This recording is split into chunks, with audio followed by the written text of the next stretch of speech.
Alright, ladies and gentlemen, how are you guys doing? It's Thursday, September 16th, 2021. Thank you once again for joining me here tonight for another metallic episode of Music of Destruction. Bringing you the very best in metal-related content right here on YouTube on the only metal channel you need if you missed anything. The annotation should be popping up right there in the right corner of the screen. Go get caught up on all the latest videos.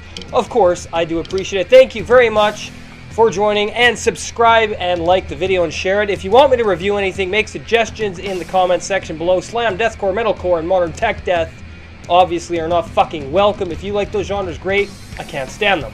You're looking at one of the hardest working metal channels on the platform. No one's going to give it to you as brutally honest as I do, and I'm not going to filter myself to cater to anybody. So you're getting brutal honesty here on Music of Destruction, which is how every fucking YouTuber should be. 100%, no filter, no compromise, no fucking catering. Why the fuck can't more YouTubers be like this? Welcome to Top 15 Thursdays here on the channel. Once again, tonight we're going deep beneath the earth into South America. Once again, Argentina to be exact, with my top 15 Argentinian metal bands. Now, as you may or may not know, the South American metal scene has been pretty prominent.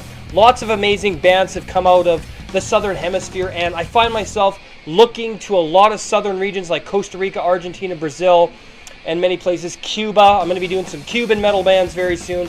Lots of good death, black, and thrash coming out of the South American scene. However, there's also some great traditional heavy metal, speed metal, and power metal as well. I mean, you just can't fucking go wrong with South America. I mean, for real. So without further ado, let's just get into it. Coming in at number 15, we have Hermetica, Victims of Emptying, released in 1994 on Radio Tripoli Discos. This is thrash metal from that 80s vein, but has a very South American flair, kind of similar to Sepultura. There's a bit of a death metal influence. This is a very powerful album, and I feel it's very convicted and valid, and the instrumentation here will leave you breathless. It's very old school in its production value. There's some dirt in it. It's got some cleanliness to it. Not overly technical. Great album, Hermetica, Victims of Emptying. Coming in at number 14, we have Serpentor with Poseido, released in 2004 on 4G Discos. This is, again, thrash metal in a bit of a newer vein. Still got that traditional thrash metal structure and framework and songwriting. However, this is a very profoundly powerful album with a very powerful statement and emotional conviction, but great instrumentation. It's going to pull you in and keep you there. It doesn't get boring. It's not super formulaic and predictable. They got some different elements happening here that I think you guys will enjoy. Number 14, Serpentor with Poseido. Coming in at number 13, Horcas with The Storm Will Rain, released in 1990 on Radio Tripoli Discos. Once again, this is heavy thrash metal in the vein of Iron Maiden, bands like Motorhead, Exodus, Exciter, bands like that. But again, a little bit of that Sepultura Sarcophago influence going on here, but their own band, of course. This has a very epic fantasy-like feel to it, and I absolutely love Horcas. The Storm Will Rain gets number 13.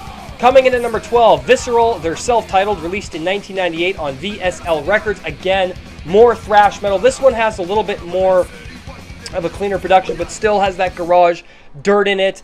I really like what they were able to bring forth with this album, as it has so many powerful statements and a lot of lyrical intensity that I enjoy. Very memorable instrumentation, keeps me drawn in for the album's entire duration. I really love what they did with this record. This is one for your collection. Visceral, self-titled, gets number 12. Coming in at number 11, the band playing in the background in the audio and on the video, we have Militia with Agonia Infernal, released in 1993 on MORGAN Records. This is crossover thrash. Stormtroopers of Death comes to mind, DRI, Suicidal Tendencies, and bands like that. I even hear a little bit of Ex-Hoarder influence in here. At least I do. Maybe you don't, but that's just my take on it. Militia's a great fucking band. This album, released in 93, like I said, it has that lack of modernity, very akin to the 80s stuff, but I really love the 90s feel to this, the 90s production, and the overall emotional power of this album, including the instrumental prowess, is fucking amazing. This band is awesome. I'm definitely buying Agonia Infernal from Militia, gets number 11. Coming in at number 10, Nepal with Race of Traitors, released in 1993 on Metal Command Records. More thrash metal. This is more in the vein of bands like Sodom, Destruction, and Creator, meets a little bit of Testament, meets a little bit of Megadeth in places. And I really enjoy what they were able to do with this one. This is a great debut for Nepal. Very memorable, very unique thrash metal, as is every band on this list has that Southern American feel, okay? There's a Southern American atmosphere and songwriting here that tells you which region it's from. Very Argentinian here with Nepal. Race of Traitors gets number 10. Coming in at number 9, Viberon with Diseased, released in 1995 on Frostbite Records. Straight up death metal, okay? I'm thinking more of along the lines of the Southern death metal scene as opposed to New York and Florida, and of course the European death metal scene, though they do make their appearance here and there. This is very South American death metal, okay? Take Sarcophago, Sepultura, and bands like that, throw them in a blender, add some more intensity. You've got Viberion with Diseased, and I really love what they were able to do with this record. It really invokes a lot of memories in me, lots of nostalgia. Great album. Viberion, Diseased gets number 9. Coming in at number 8, Infernal Curse, Awakening of the Damned. Released in 2012 on Chalice of Blood Angel Productions. War metal, okay? Black death metal, in the vein of Blasphemy, Bestial, Warlust, Archgoat, and bands like that. Extremely powerful, very raw and destructive and chaotic, uncompromising and unfiltered, quite like the Melgoth release I just covered. This has that same feel to it, but again, that South American feel and atmosphere. You could certainly tell every band on this list is from Argentina. There's a special sound to Argentinian metal. This band embodies that. This is an amazing record. Number 8, Infernal Curse, Awakening of the Damned. Coming in at number 7, Devastation with Decadencia. Released in 1997, independently, death, thrash metal. Great stuff happening here. Lots of influences on the death and thrash metal side of things, but more of that South American feel. Like I said, there's some great instrumentation, lyricism, vocals, epic leads on this. There's some great drum work and just some really powerful lyricism here if you can decipher it. Thankfully, I know how to translate Argentinian, or Spanish I should say, into English. Very powerful record. Make sure you check out Devastation's Decadencia, released in 1997, death thrash metal. Coming in at number 6, Funeris with Funereal Symphonies, released in 2015 on Silent Time Noise Productions. Funeral doom metal, okay? Very cold, atmospheric, and claustrophobic and oppressive, but not super depressing. This is more of a serenity, nature-induced atmosphere with a lot of ambient textures thrown in to take you away from this world.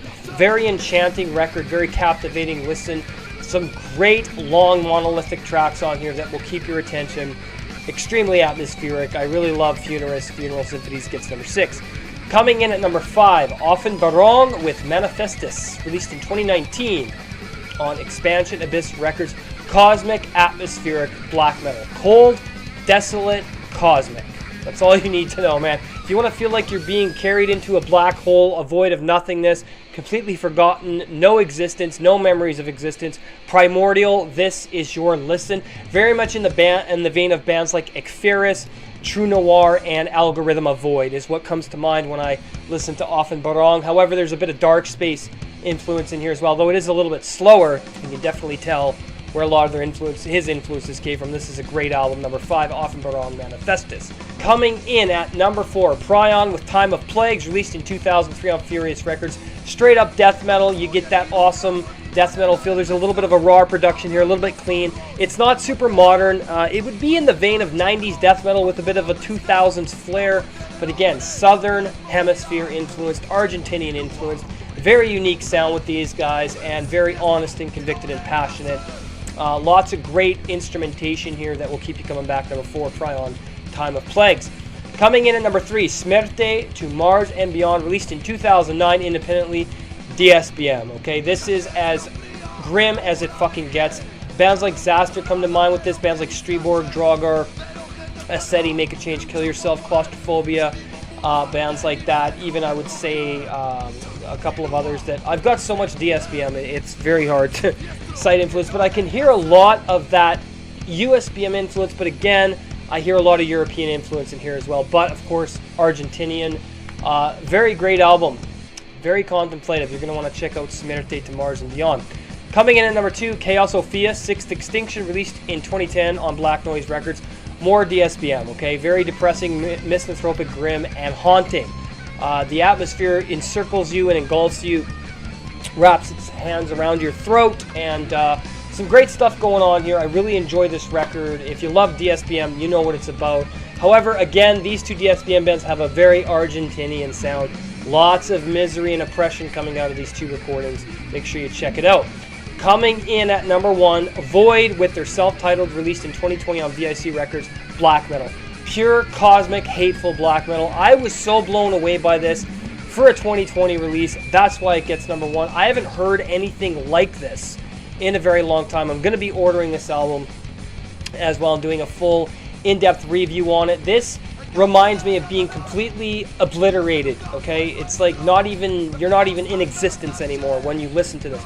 The world just disappears around you and you're swallowed by its void and its atmosphere, and it's very atmospherically intense and poignant and not afraid to break all compromises and boundaries. That's what Void does. This is a very powerful release. Void's self-titled gets number 1. Alright guys, so there you have it, another top 15 in the books here on Music of Destruction. I hope you enjoyed the premiere. If you're new, subscribe, turn on that bell so you don't miss anything. teespring.com/music-of-destruction for merch there. I got great merch on there. Getting some more stuff up on Bonfire, bonfire.com/store/music-of-destruction. Please go and buy some merch. It would help the channel. Also, Patreon is a way to support as well if you feel so inclined. I do give something back. I give exclusive content. The Seed Podcast, Les Legion's Noirs up there right now. I'm coming up with some ideas for number 35. I don't know what I'm going to cover yet, but you guys will be rest assured it'll be great content. So if you want to support on Patreon, patreon.com/music-of-destruction. I do appreciate it. Thank you very much. Beyond the Big Screen movie and game review is happening. We're working on the Alien review. Colton is very new to reviewing, so he's got to take his time. There's no rush. It'll be out when it's out. Alien 1979's going to be our first movie review on Beyond the Big Screen movie and game review. Head on over there, subscribe, turn on that bell over there as well. We will see you for Metal Album Warfare Fridays. Thank you for watching. See you in the next video.